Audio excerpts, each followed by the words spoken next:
Imagine you go into the doctor for a simple procedure, and when you wake up, he tells you that he did additional surgeries on you that you did not even ask for. That's what happened to Brooke Shields, and she's speaking about it in her new book that's coming out. So let's talk about it. Hey everyone, it's me, Alegra. I just started reading about Brooke Shields' new book that's coming out, and in it, Brooke shares the story of how she went to the doctor for this very simple cosmetic procedure.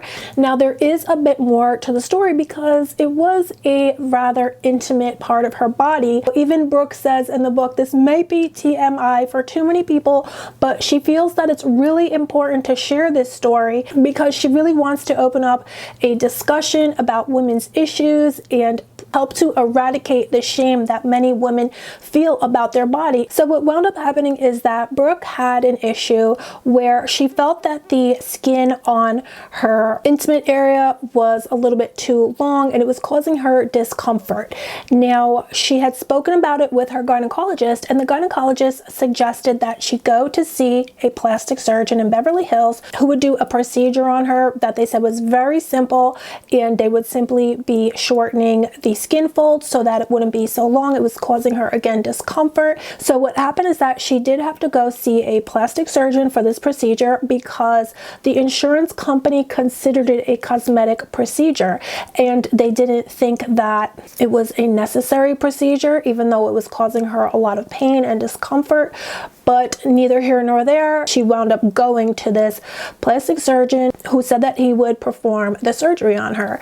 And again, it was supposed to be a very simple procedure, and so she was not worried about getting this done whatsoever. So she went in for the procedure, and then in the follow-up visit, she was completely horrified when the plastic surgeon who did the procedure on her dropped a bombshell on her. According to Brooke, he informed me that he threw in a little bonus that in addition to reducing her skin folds, the surgeon also had performed a rejuvenation on her intimate area, and this is a tightening of the area. Brooke had no idea that the doctor was planning to do this to her. He had never spoken about it beforehand. She had only spoken to him about getting her skin folds reduced in size, and she had never spoken to him ever, and he had never mentioned to her that he was going to be doing any kind of rejuvenation to her intimate area or even any kind of tightening or things of that nature to her body. At the follow-up visit, he did inform her, and he thought she was going to be very excited about it.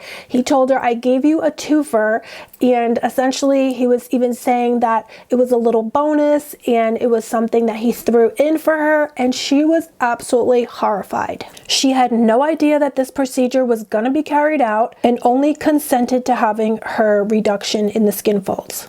She says in her book, it felt like such an invasion. It felt so bizarre to her, and she couldn't believe how legitimately proud the doctor was that he had thrown in this little twofer, and she was left dumbfounded by his behavior. In her book, she shares, nothing pointed towards this need to be tighter or smaller or firmer or younger, especially down there, she said, adding that both she and her gynecologist were left enraged by this irreversible operation that the plastic surgeon had done to her. She said that she felt shame and anger over what happened to her, and she was so ashamed that she didn't even tell her husband for years because she was so ashamed and so embarrassed about what the doctor had did to her. It's important that women understand that if they're going to have a surgery like this, which is unfortunately considered cosmetic, labial reduction stems from being a candidate if you have experienced pain in any way because of the nature of your anatomy. I didn't know that that was a thing. I had a wonderful gynecologist who asked me this question, and I said, oh my God, yes, since I was a kid. I just thought something was wrong with me, and she educated me. And then she said, this is something that can be made better for you, and you deserve to be out of discomfort. So in the process of having this happen, I decided, I went through it. I unwittingly became a beneficiary of a tightening procedure. I was under anesthesia. I didn't know what was happening. This doctor took it upon himself, and I was shocked. I was absolutely rendered mute because I felt so helpless and mad and afraid. And I didn't want the conversation to revert yet again back to my anatomy. And I just didn't want to deal with the scrutiny. If you do anything, it's your prerogative to ask questions. And I should have sued this person. And admittedly, I wasn't strong enough and I didn't do it. I'm coming out now and it's my turn to feel like I'm ready to do it. Now, many people are not understanding why Brooke would be upset with this having been done to her. A lot of people are saying that she should be happy that she got a free plastic surgery treatment done, that she shouldn't be complaining about it. But as a woman, many of you can probably relate to this, but when people do things to your body that you don't want done to your body, it is very, very triggering for many people, and it's very upsetting. So I personally don't understand why so many people are saying she should have been happy about getting this additional procedure done, but it really is not as simple as it sounds. It's not about the money. She didn't want it done. It's invasive. It's just not right. And so that's why she's so upset about it. And imagine, I mean, she's Brooke Shields. She has millions of dollars. She went to a doctor in Beverly Hills. She probably thought she was going to the best of the best. I'm sure she has great insurance. And here, even she had that experience. So there are people in the medical field that are all, you know, you really have to be on the lookout for yourself. And it's really sad though, because she didn't even have the option to be on the lookout for herself because she was, you know, asleep in the surgery when he went ahead and did additional procedures to her. And some of the comments that she's receiving in response to her sharing this story, one poster named Olivia 4AC said, "Of course a man would have the audacity to do that and then gloat over it like he just did her the biggest and best favor in the world by violating her body. That's heinous." Another person responded, "The immense permanent pain women are put in when doctors do this, and treating a woman's body like it only exists for a man's pleasure." That is so true, guys. And I didn't even realize that, you know, it would cause a lot of pain for her, this procedure that he did, because I haven't read the book yet. I've only read this snippet, but apparently that additional procedure that he did can cause a lot of pain afterwards for a person who gets it. So that is even more horrifying to think that she was and is maybe still in pain from that procedure that he did to her that she did not even ask for. Someone else said that's legitimately, and she can and should sue. That is so true. It really is. It's just extremely violating, and I just can't believe it. Leighton Blonde commented, "It's already incredibly frightening to be put under and to have surgery and then to wake up in pain in that area and have no idea what might have occurred when you were powerless to stop it." That is so true, guys. I just can't believe that. I mean, imagine how terrifying that she was in all of this additional pain that she would not have been in had he not done this additional procedures to her. And then she's so confused as to why, and then to find out what he did and he was happy about it. Oh my gosh, you guys, this is so sad. It's really, really just, the more that you know, think about it, it's just really, really sad and just horrible. And then another poster wrote, "She's not wrong on how incredibly violating that is. Not every woman wants or even needs to be smaller down there." A lot of people are saying name and shame him, Brooke. And, you know, maybe after this, is gonna name him because he might be doing this to other women. And so, you know, he really needs to be stopped because how many other women might he have done this to, you know? But naturally, there are some haters that are commenting and they're saying, "I could have lived the rest of my life content without knowing about Brooke Shields' procedure. You didn't tell your husband. I find that really perplexing," they say. "You've shared it with the world. It's not empowering. It's oversharing. It's TMI." Another person wrote, "To be honest, Brooke, I'm more bothered about how long it's going to take me to defrost my windscreen in the morning than what happened to you." But that is just absolutely horrible. People need to have empathy. People need to share their stories. It's not TMI, and we really need to get to the point, I think, and really start to open up discussion, just like Brooke did in the past when she talked about postpartum depression that so many women experience, but they were hiding it out of shame as well. So because, you know, everybody says, oh, when you have a baby, you should be so happy.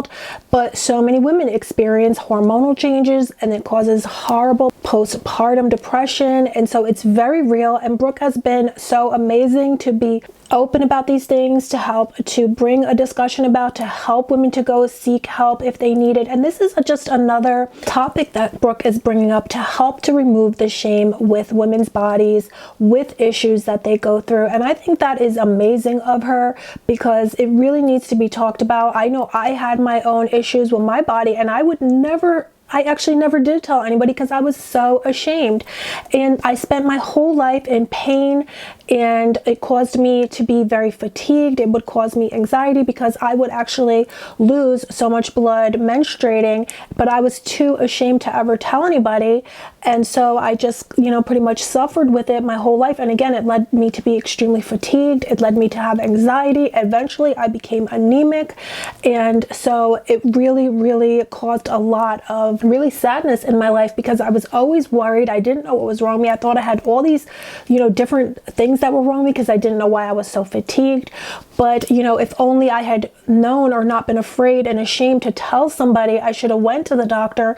They would have diagnosed me as anemic. I would have started eating the things that I need to eat, iron-rich foods, so that I wouldn't be anemic anymore, because I was losing a lot of iron. So I needed to eat iron-rich foods to counteract the loss of iron. If only I had told someone sooner, I wouldn't have to spend 20 years being terrified, having anxiety, having fatigue. I couldn't exercise because I was so tired all the time. And people would be very mean to me about it, because they would say, oh, she's just lazy, and things of that nature. But I wasn't. I was exhausted. I actually did faint many times. And, so if only I didn't have the shame, I would have went to the doctor and spoke about it, but I was very ashamed. And so this situation with Brooke is just another example of how women need to really not be ashamed of their bodies. We should speak about it. So, it's wonderful of Brooke to bring up these issues, to bring this to the light. And she says that she really wants to change the way that we approach and talk about women's health, and we need to bring up uncomfortable but real issues. Shame is no longer an option, Brooke says. And I could not agree more. So Brooke's book is coming out. It's called Brooke Shields is Not Allowed to Get Old. Brooke Shields is Not Allowed to Get Old. This is my new book, and it comes out January 14th. It is a comment on aging in our society. I'm in a precarious position where I'm damned if I do and I'm damned if I don't. People want me to look like I did when I was 16. And then if I get work done, to have not. And the comments that I get all the time run the gamut of, you should really get work done, to, you've obviously had too much work done. So it's very confusing, and it's not only happening to me. And I needed to write a book about this, because I know I'm experiencing it, and every other woman over the age of 40 is faced with this dilemma. I thought this was a funny title because very often people just are disappointed in me because I don't look like I did in Blue Lagoon. We can't be put in a position to think less of ourselves because we don't look like someone we were 20 years ago, 30 years ago. So I wrote this book. It's funny. It's definitely irreverent, my favorite thing to be. It's very self-deprecating, which I love to be. But it's for all women who are just coming into a new era of their lives, and they should feel excited and proud and empowered. So I can't wait to pick it up. Are you guys going to pick it up? I'm going to have it linked down below. You can probably get it, I'm sure, of course, on Amazon, Kindle, Audible. So I will have it linked down below so you can pick it up for yourself. She's so inspiring. She's such a strong woman, and she definitely has so many great insights. And so are you going to be picking her book up? Let me know down below. Let me know what you think about this procedure that the doctor did to her without her consent. Would you have been just happy to get it and think you got a twofer and a bonus, or do you think Brooke is right to be left feeling violated? So let me know your thoughts down below, and thanks so much for spending time with me today. I hope you're all doing good, and I'll see you very soon. Bye.